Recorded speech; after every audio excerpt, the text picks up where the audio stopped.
નમસ્કાર, આપ જોઈ રહ્યા છો જેકેએસ ન્યૂઝ ગુજરાતી. વાત કરીએ તો બનાસકાંઠાના સાંસદે ઘૂંઘટ તાણી સભાને સંબોધન કર્યું હતું. સમગ્ર વાત કરીએ તો 2024ની લોકસભાની ચૂંટણીમાં બનાસકાંઠામાંથી કોંગ્રેસના ઉમેદવાર ગેનીબેન ઠાકોર અને ભાજપ તરફથી રેખાબેન ચૌધરીને ઉતારવામાં આવ્યા હતા. જેમાં વાવ વિધાનસભાના ચાલુ ધારાસભ્ય ગેનીબેન ઠાકોરે અલગ અલગ વિસ્તારમાં જઈને લોકો પાસેથી મત માંગ્યા હતા. જ્યારે થરાદ, ધાનેરા, દાતાર, પાલનપુર, ડીસા સહિત વાવ વિસ્તારમાં ગેનીબેન મામેરા રૂપી મત આપી મામેરું ભરવાની અપીલ કરી હતી. જોકે દિયોદરના કોતરવાડા ગામે ગેનીબેનનું સાસરું હોય ત્યારે દિયોદર વિસ્તારમાં ગેનીબેન ઠાકોરે ભાઈઓને ભાગે આવતું જુવારા રૂપી મત માંગ્યા હતા. સૌથી વધુ દિયોદર વિસ્તારમાંથી ગેનીબેન ઠાકોરને 25,000થી વધુ લીડ મળતા પોતાના સાસરિયા ગામે સાસરિયાઓ દ્વારા ગેનીબેન ઠાકોરની સાકરતુલા સાથે સભાનું આયોજન કરાયું હતું. બનાસકાંઠાના સાંસદનું ઉષ્માભેર સ્વાગત કરાયું હતું. ગેનીબેન ઠાકોરે સાસરિયામાં જૂની પરંપરા જાળવી માન મોભું સચવાય તે રીતે ઘૂંઘટ તાણી સભામાં પહોંચ્યા હતા. સૌ વડીલોને આદર પ્રણામ કર્યા હતા. બનાસકાંઠા જિલ્લાના સાંસદ તરીકે ગેનીબેન ઠાકોર ચૂંટાયા બાદ ચૂંટણી સમયે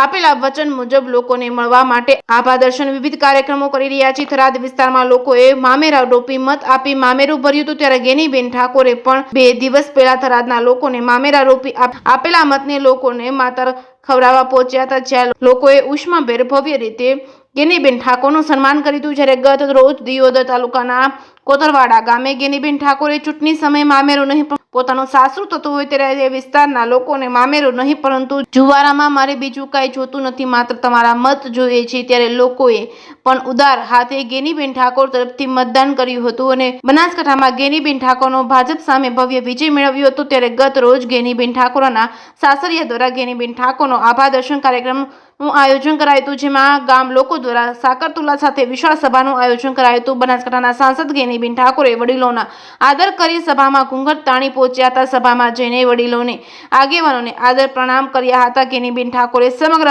18 આલમના ભાઈચારાની ભાવના રાખવા, વ્યસનથી દૂર રહેવા અને શિક્ષણ તરફ આગળ વધવા અપીલ કરી હતી. આવનારી નાની મોટી પેટા ચૂંટણીઓમાં દરેક સમાજને સાથે રાખી ચાલવાની ગેનીબેન ઠાકોરે અપીલ કરી હતી. જોકે સમગ્ર વિસ્તારમાં મોટી સંખ્યામાં લોકો બનાસકાંઠાના સાંસદનું સન્માન કરવા માટે ઉપસ્થિત રહ્યા હતા.